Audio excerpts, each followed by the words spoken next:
আসাম বিশ্ববিদ্যালয়ের দর্শনশাস্ত্র বিভাগের ব্যবস্থাপনায় মঙ্গলবার উপেন্দ্র ব্রহ্ম প্রেক্ষাগৃহে একতা ও প্রেম শীর্ষক এক অনুষ্ঠানের আয়োজন করা হয়। এতে প্রধান অতিথি হিসেবে উপস্থিত থাকার কথা ছিল আসাম বিশ্ববিদ্যালয়ের উপাচার্য অধ্যাপক রাজীব মোহন পন্থের, কিন্তু প্রশাসনিক ব্যস্ততার জন্য উনি অনুষ্ঠানে অংশ নিতে পারেননি। তাই দর্শনশাস্ত্র বিভাগের প্রধান ডক্টর পায়েস ভি থমাস উপাচার্যের সাথে সাক্ষাৎ করে ওনার শুভেচ্ছা বার্তা ক্যামেরার মাধ্যমে রেকর্ড করেন। As part of celebrating our one-day celebration of unity and love, we have our honorable and dear Vice Chancellor, Professor Rajiv Mohan Pant with us. Sir was supposed to inaugurate our program today, but unfortunately due to some official meeting he couldn't come. So he was kind enough to talk to us and deliver his message.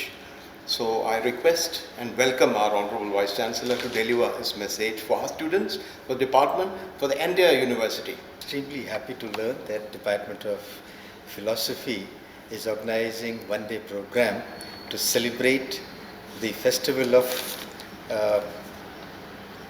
unity and love, celebration of unity and love, which coincides with the 82nd death anniversary of Gurudev Rabindranath Tagore ji, who has been a great proponent of love and peace and unity. In fact, in Indian system, this thing is so deeply ingrained, unity and love. We always believed in the concept of sarv dharma sambhav. We always believed that मजहब नहीं सिखाता आपस में बैर करना, हिंदी है हम, वतन है हिंदुस्तान हमारा. Bharat has been a source of inspiration to the whole world. We have been Vishwaguru. We always believed in sarv dharma sambhav, vasudhaiva kutumbakam. In fact, I am tempted to quote one incident when Zoroastrians were driven away from their mainland. They came to India and they landed up in the port of Gujarat. There, despite language differences, they asked a glass of milk in which they put some sugar and explained this to the then king of that particular Riyasat, that we will mix in your system like that. Despite being a very small community, they mixed up so well, and their contribution is so much. That shows we receive people, we go there and become a part of that. So basically this is our ancient system. We believe in love, we believe in unity, and this unity in diversity has always been our strength. I am happy that Professor Paes is organizing, under his leadership, this one-day program is being organized here. It's really wonderful, and ultimately, peace is the ultimate thing. Peace is the ultimate thing. Hatred breeds hatred. If we just keep on fighting with each other, this would lead to a kind of lose-lose proposition. We have always spread the message of love, and that is why Indian culture is one of the oldest surviving culture in the world. So I really appreciate this initiative of this Department of Philosophy. I am sure a small initiative that has been taken here will travel a long distance, and this will send a very strong message across the globe. My best wishes and blessings to this department for organizing this.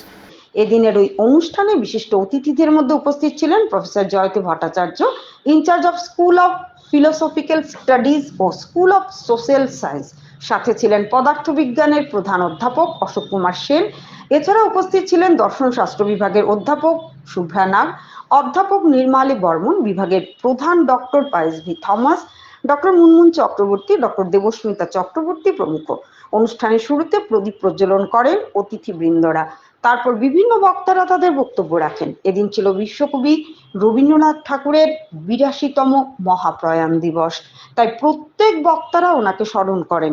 At the outset, actually, I would like to thank the Department of Philosophy and Professor Dr. V.T. Paes in particular for organizing a program on such a lovely theme. I am also very thankful to him for giving me the opportunity to be the part of the program. Thank you so very much to the department and to Dr. Pius in particular. And about the theme of today's program, actually I would say that is, if we look at the evolution of the human society, then you will see that although it's a fact that as Dr. Pius was also referring to, that the narrative of violence, hatred, jealousy, etc., generally dominate the discourse. But actually, if you look at the depth of the evolution of human civilization, then you would find that the human civilization basically has thrived on the values of love, unity, compassion, humanity, etc. Why do we see that in past all the great civilizations, they established themselves by conquering others, by killing their opponents, their enemies, and this is only the way a particular civilization has prospered on earth. But is it really true? I think Dean Madam has also touched this topic, because if we study the phenomena over a longer time scale, we find probably this is not a very sustainable development of a particular civilization. Date of the event when it was arranged, whether your HOD sir was keeping it in mind that this should be 22nd Shravan. Today is 22 Shravan, Tagore's death anniversary date. So fortunately, we are celebrating this event on this particular auspicious day when we lost Tagore in the year 1941. And when the theme of our today's presentation is unity and love, who else can be the best thinker on this occasion? And we would like to take from Tagore, take a deep breath in Tagore's writing, and to celebrate the kind of spirituality, the kind of moral commitment, the sense of obligation, whatever was there in Tagore's writings. I simply can recollect some ideas, can borrow some thoughts from Tagore to speak on the occasion. The question of unity and love, these are so often spoken of that sometimes, at times, it seems that we are talking in a very official manner. We talk about celebrating unity, we talk about celebrating harmony, we talk about official love. And just to go beyond the official discourse, when we are amongst ourselves, suppose I am within a circle of my family, I am within my own community, I am within my country, my citizen fellow members, the very first commitment. From the teachings of Sri Aurobindo, what we find that love and unity are deeply rooted in his philosophy of integral yoga. And this integral yoga, which seeks to bring about a spiritual transformations in individuals and society. And he says that what is the love? Love is not just an emotional or sentimental feeling, but a profound spiritual force that transcends boundaries and unites people beyond the limitations of ego and self-centeredness. I felt it's really connected with this. I mean, this is the very core idea we have. I mean, here in Panchadeshi. Panchadeshi is a post-Shankara text written by Swami Vidyaranya, who is a very popular post-Shankara Advaitin scholar, a teacher. And you know, the name came from because the text Panchadeshi, it has 15 chapters. So from there, the text got the name Panchadeshi. And interestingly, there are 5 chapters where Swami Vidyaranya has elaborately discussed the very idea of love, bliss, ananda.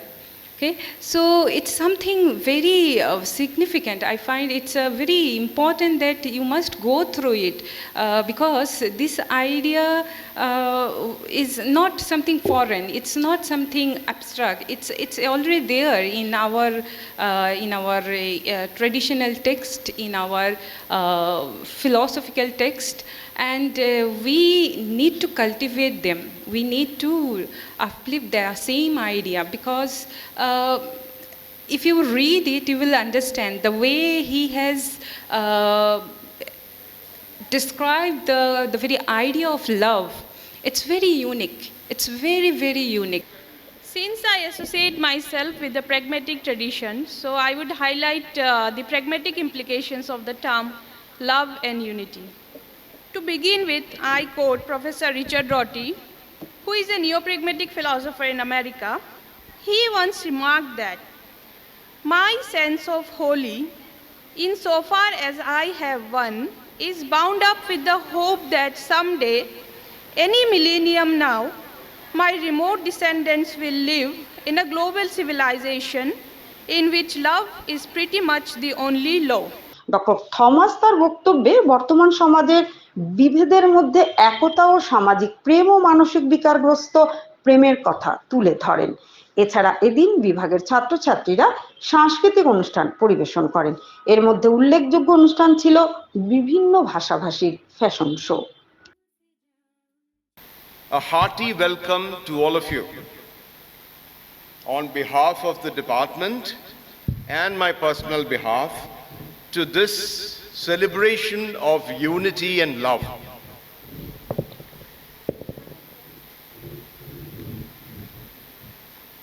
As we think of today's program, I feel that we are encountering two heavy and delicate words: unity and love. What is unity? All of us will ask this question. What is unity? Unity is not a forced creation of uniformity. It is not unity. It is slavery and violence. Unity is a creative coming together or union or fellowship of different or multitudinous identities and ideas, preserving those identities and ideas, respecting each of them. This is unity. So that's why, right from the beginning of our nation-making, India, our country, we were talking about unity in diversity. These are not meaningless words. These are very important words. But love, what is love? Love has too many dimensions. But the love that grows to cosmic responsibilities, the love that loves unconditionally, without any condition, the love that loves not for the sake of the lover. I am loving because I want to love. No, I love because you should be loved. That is the proper love. And sacrificial love. The love ultimately sacrifices, perhaps bleeds. That is the true love. In one of the social, psychological and social philosophical terminologies, love is life or life-oriented. The opposite is violence and hatred and death orientation. I am talking about this famous theoretical categories of Sigmund Freud, Eros and Thanatos. Eros is love, Thanatos is death. And Sigmund Freud, another very important social theorist, social psychologist, he framed it like this: life-orientedness, biophilia, it is creation and construction of life, and necrophilia, it is love for the dead. And he says that there are clinical cases for this. 0.007% of the world, people of the world are clinically attracted to dead bodies for having sexual contact. There are cases. Even in Gujarat, one fellow was caught recently, a morgue attendant. Dead bodies of the ladies, they are indulging in sex. This is clinical cases. And Erich Fromm is telling that this necrophilia can be there in your hatred for other cultures, other ideas, etc., etc. So, destruction, violence, hatred, killing, rape, ostracism, unwillingness to indulge in dialogue, inability to listen to the other voices, all these are necrophilia. A kind of love for death, love for the dead, putrid and rotten. Very sad, isn't it? Love, unity, life, all these are flourishing, enjoyable. All our great poets, thinkers, philosophers, physicists, Albert Einstein, we have a great physicist here, we have a great social scientist here. You know, so many of them, they told the beauty of life, the beauty of cosmos, the beauty of the universe, the beauty of living. But some people don't want it. Some people want death. Contradiction. And there can be many dimensions to violence. Violence to oneself, ignorance or living in ignorance is the biggest of violence. Many people don't want to learn anything. In one of our great poets in Kerala, he wrote, Velicham Dukhamanunni Tamassallo Sukhapradam. That means light is a problem. Darkness is happiness. Because in darkness you wouldn't know anything. Light means you have to see so many things. So some people live in ignorance. Then low self-esteem. Some people think that I am good for nothing. It is violence against yourself. Not studying well. Our students are all bright people. All of you want to study very well. But if you have this problem, thinking that I don't want to study very well, that means that you are doing a violence against yourself. And violence against the other, hatred against other religions, ideas, culture, food habits, everything. Some people can't understand anything of the other people. That is violence, hatred. Violence against nature, like developmental ideas, destruction of forests, landscapes, habitations of others, etc., etc. Violence against the infinity. The fourth one is violence against the concept of God, creating fake concepts of God. We have a lot of fake concepts of God. They are not original. As Mahatma Gandhi, the Buddha and Jesus Christ, and many, Sri Ramakrishna Paramahamsa, Vivekananda, Sri Aurobindo, all these great minds of India, they told us, violence is not only in deeds, but in thoughts, in action, in saying, in everything. The optimistic and positive dimensions of all religions, don't think any particular religion is violent, no. All optimistic dimensions of all religions, they talk about love and to be united in love for a better life. The other aspect is the dark aspect of religions, dark aspect of the institutionalized religions. The originary narratives of all religions are talking about unity and love. The Maha Upanishad, we have a wonderful example in India. It says, Vasudhaiva Kutumbaga. The whole world is a family. And Ishavasyam idam sarvam yat kimcha jagatyam jagat. Tena tyanktena bunjida maghruda kasya svidhanam. Tena tyaktena bunjida maghrudam kasya siddhanam. Ishavasya Upanishad. It says that the whole thing is ordered by God. If you want to live, you have to share. Sharing is a wonderful quality of unity and love. Sharing food, sharing space, sharing facilities, sharing education, sharing knowledge, etc., etc. And Bhagavad Gita says, love, compassion and devotion win ego, envy and lust. These are the three worst things of human life. Envy, lust and violence. And Bhagavad Gita continues to say, by serving me with steadfast love, a man or a woman goes beyond the gunas. Such a one is fit for the union with Brahman. Brahman is the most beautiful concept. Brahman is not Nirguna. I don't believe in Nirguna Brahma. I don't believe in the Nirguna Brahma of Shankaracharya. As Swami Vivekananda said, Shankaracharya is a great logician, great thinker, but there is no mercy in his mind. Nirguna Brahma. And Ramanuja and other people, Tagore, they are talking about Saguna Brahma. Why we are scared of gunas? Great quality of love and all that. We should be thinking of that. Only that will save us. And Holy Quran says, O humankind, we created you from a single pair of male and female and made you into nations and tribes, that you may know each other and may not despise.